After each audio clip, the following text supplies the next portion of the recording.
Pues aquí estamos de nuevo para darle ahora al capítulo 2 eh, de Censores y Libertadores de Eros. El capítulo 2 lo dediqué a los editores, el erotismo y planteamientos teóricos. Yo definí como planteamiento teórico el proyecto editorial de James Forson y Guillermo Mendizábal en la publicación de Eros, tuyo es el mundo. Am, claro que es un proyecto eh, que no es eminentemente teórico, es cultural también, es político, pero yo lo denominé así porque el tipo de lecturas que encontré en su momento realmente avanzan en la discusión que se está dando en la década de los 70 en México y en el mundo acerca de la pareja, la sexualidad, el erotismo, entre otras cosas.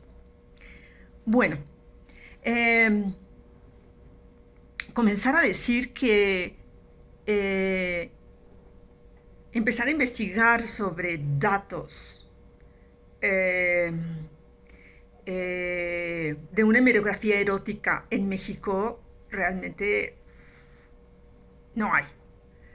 Eh, por eso es tan importante el artículo del periodista José Antonio Gurrea del 2005, Erotismo de tinta y papel. Es un viaje apasionante sobre la hemerografía erótica en México del siglo XX. Y es imperdible, nos ubica, nos contextualiza mucho, ¿no? A partir de donde queremos abordar el tema. Y bueno, también cuando yo comencé a revisar el trabajo de Gurrea, eh, lo que escribe con respecto a James Forson, es que seguramente estaba influenciado por el trabajo de Hugh Hefner a principio de la década de los 50 en Estados Unidos con su emblemático Playboy. Y yo estoy segura de eso también porque esta revista es un parteaguas en el abordaje de la sexualidad en Estados Unidos, eh, del periodismo, de lo editorial. El trabajo de Hefner arranca en su primer número con una imagen de Marilyn Monroe desnuda que nadie en ese momento se había atrevido a publicar. Y Hefner lo hace y a partir de ahí innova, sienta historia, como lo hace también Forson en México, eh, como lo hizo también Mendizábal como editor, y que es una característica también, ¿no? de los eh, más famosos editores, directores de publicaciones, que se atreven a romper con lo establecido, con romper con lo que se hacía, innovar, ¿sí? De ahí el gran éxito de, de estas publicaciones. Lo que yo añadiría que fue producto de mi revisión al control que se hace de la publicación de James Forson de Eros, eh, es que además de esta influencia de Hefner, hay una cercanía editorial, artística, cultural, conceptual con Ralph Ginsburg, quien también publicó un Eros, el mismo título, en 1962 en Estados Unidos y que fue llevado, él sí fue llevado a prisión.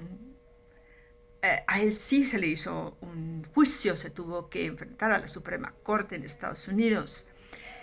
También de eso hablaremos más adelante. Y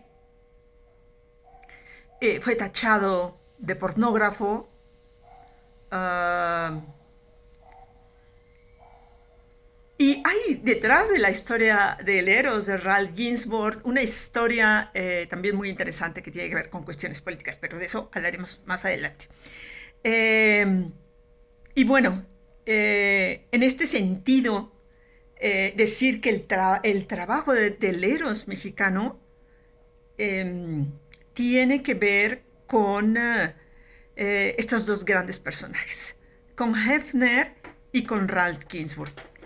En un ambiente cultural en nuestro país de extremo conservadurismo, de temas que eran tabú, que no se podían platicar en la familia, que no había una bibliohemerografía en la década de los 60, por ubicarnos en cuanto a nuestro personaje, a James Forson, que es cuando arranca su trabajo eh, editorial, no existía en México.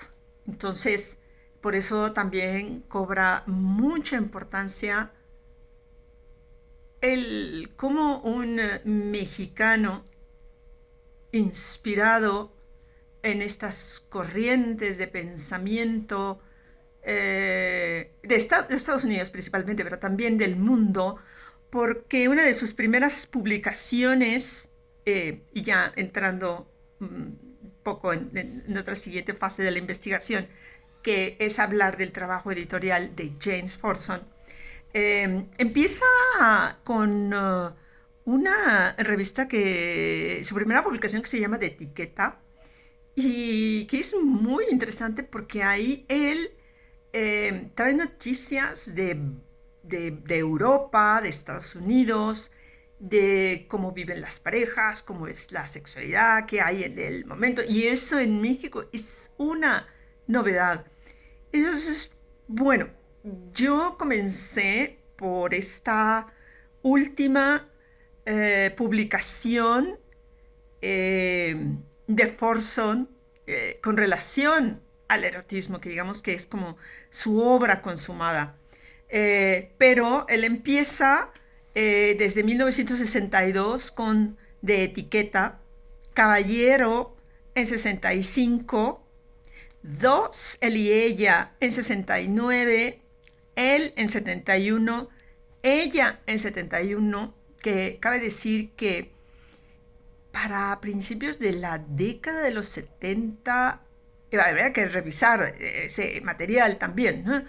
No hay una audiencia femenina en cuanto a este tipo de publicaciones. Claro que hay publicaciones que tienen que ver mucho con las artes manuales, los tejidos, eh, corte, ¿no?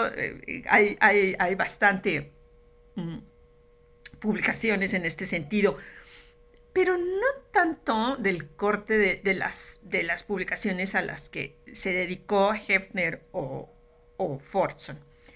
Eh, y después se queda con él un tiempo. eh, es um,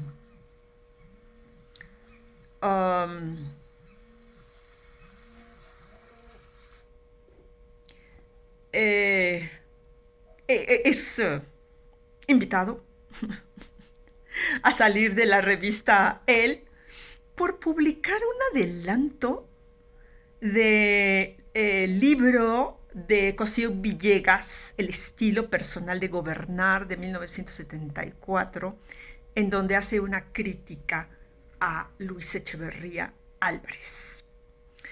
Eh, y en este sentido, y con esto terminaría esta primera parte del capítulo 2, eh, imaginar el ambiente de control. Había pasado el 61, la represión, el 68, perdón, la represión de 71, ¿no?